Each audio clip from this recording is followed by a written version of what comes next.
Throughout history, countless kings have ruled, empires have risen, armies have crossed continents, cities have been conquered, and many rulers have carved their names into history. Yet some stories are different, because sometimes the person who changes the course of history is not a king, not a conqueror, not an emperor. Sometimes the person who changes history is a woman. The woman we are about to discuss was one of them. She challenged one of the greatest empires the world had ever seen.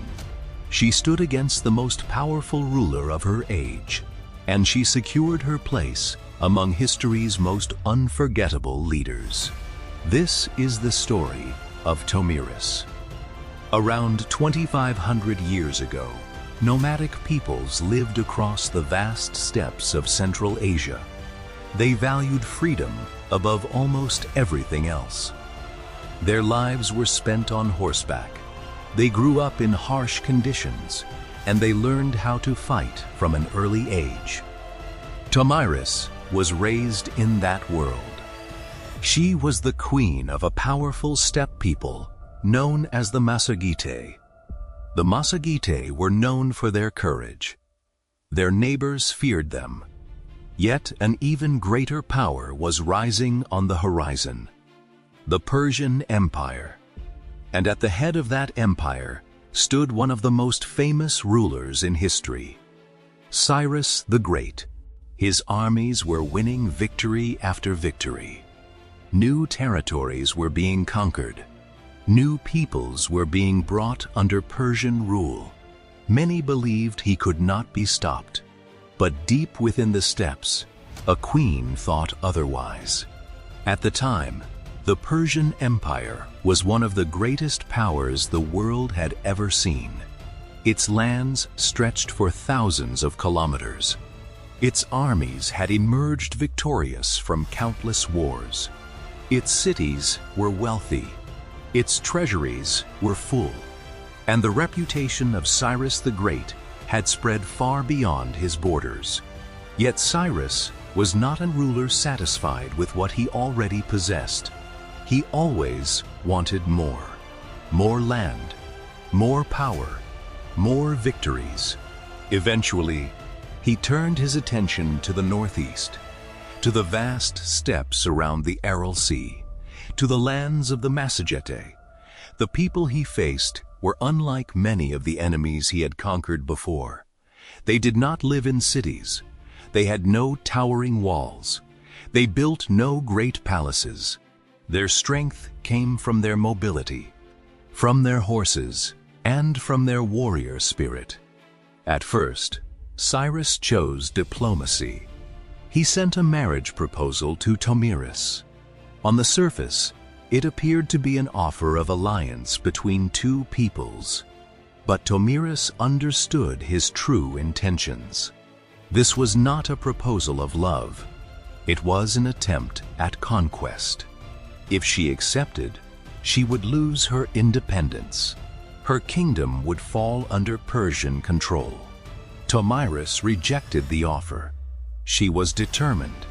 The Massagetae would remain free. When Cyrus failed to get the answer he wanted, he chose another path. He began preparing his armies. He decided to advance into the steppe. War was approaching, yet Tomyris made one final attempt to prevent bloodshed. She sent a message to Cyrus. The message was clear: withdraw your army, leave our lands, and do not drag our peoples into war. But the Persian ruler refused to step back. The two sides were now moving toward an unavoidable conflict. Rather than launching a direct assault, Cyrus devised a plan. It was a plan that would be won not on the battlefield, but in the human mind. The Persians established a large camp. Tents were erected. Food was prepared. Barrels of wine were brought in. Then a significant portion of the camp was deliberately abandoned. Everything appeared to have been left behind in haste. When the Massagetae warriors discovered the camp, They believed they had won a great victory. They thought the Persians had retreated. They seized the food and drink that had been left behind. Celebrations began, but there was something they failed to realize. The wine left by the Persians was unfamiliar to them. The people of the steppe were not accustomed to such strong drink. As the hours passed, discipline began to collapse. Their attention faded. It was exactly what Cyrus had hoped for. The Persian army returned and attacked. Caught completely unprepared, the Massagetae suffered heavy losses. Many warriors were killed. Many others were captured. Among those taken prisoner was Tomyris' son, Spargapeses. When news reached the queen, everything changed. This was no longer merely a border conflict. It had become personal. War was now unavoidable. Tomyris gathered her forces. The warriors of the Massagetae were children of the steppe. Their lives had always been spent on horseback. The Persians, however, had an important weakness. They were far from home. They were fighting in unfamiliar territory. They did not know the steppes before them. The Massagetae knew every river, every crossing, every stretch of open land. Tomyris decided to use that advantage. She would wear the Persians down. She would force them to fight on ground of her choosing. For days, the two sides watched each other. Small clashes took place.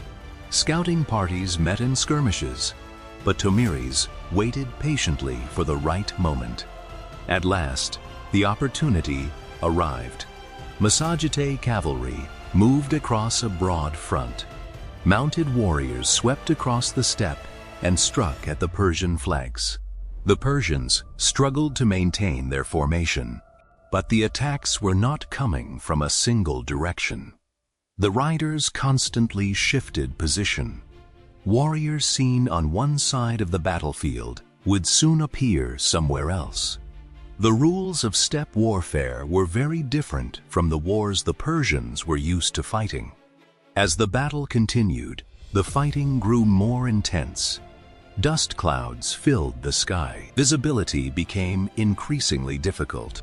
The warriors of Tomyris were accustomed to such conditions. The Persians were not. Gradually, pressure began to build. Eventually, gaps appeared within the Persian ranks. This was the moment Tomyris had been waiting for. The Massagetae cavalry charged with everything they had. The battle descended into chaos. The Persian army began to break apart. And according to ancient accounts, Cyrus the Great was killed during the fighting. The conqueror who had spent years without defeat was gone. The queen of the steppe had won. The death of Cyrus sent shockwaves throughout the ancient world. He was no ordinary king. He had founded the Persian Empire. He had defeated the Medes. He had conquered Lydia. He had captured Babylon. His name had become synonymous with victory. For years, countless peoples had bowed before Persian armies when news of his death spread. Many found it difficult to believe. The ruler once thought invincible was dead. But the story of Tomyris did not end there. In many ways, this victory marked the beginning of her legend. According to the ancient historian Herodotus, Tomyris ordered her men to search the battlefield for the body of Cyrus. What happened afterward has remained the subject of debate for centuries. Some accounts claim that Tomyris placed the severed head of Cyrus into a container filled with blood, and then spoke these words: "You could never satisfy your thirst for blood while you lived. Now I will satisfy it for you." The story has been told for generations, yet historians remain uncertain whether it truly happened.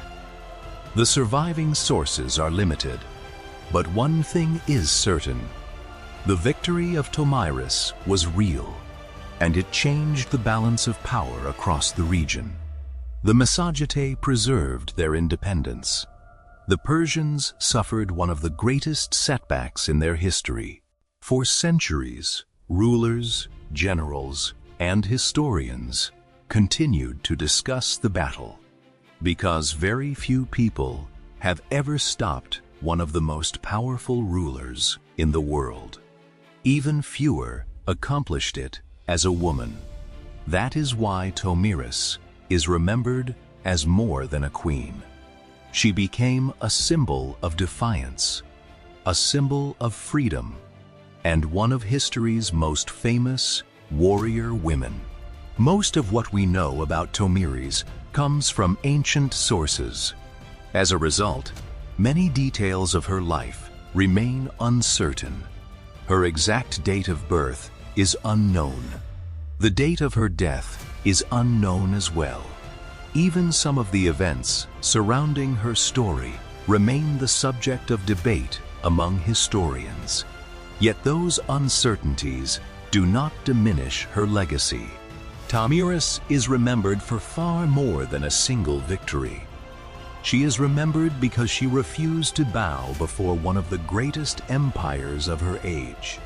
Once, on the vast steppes of Central Asia, there lived a queen who challenged one of the most powerful rulers in the world, and won. More than 2,500 years have passed.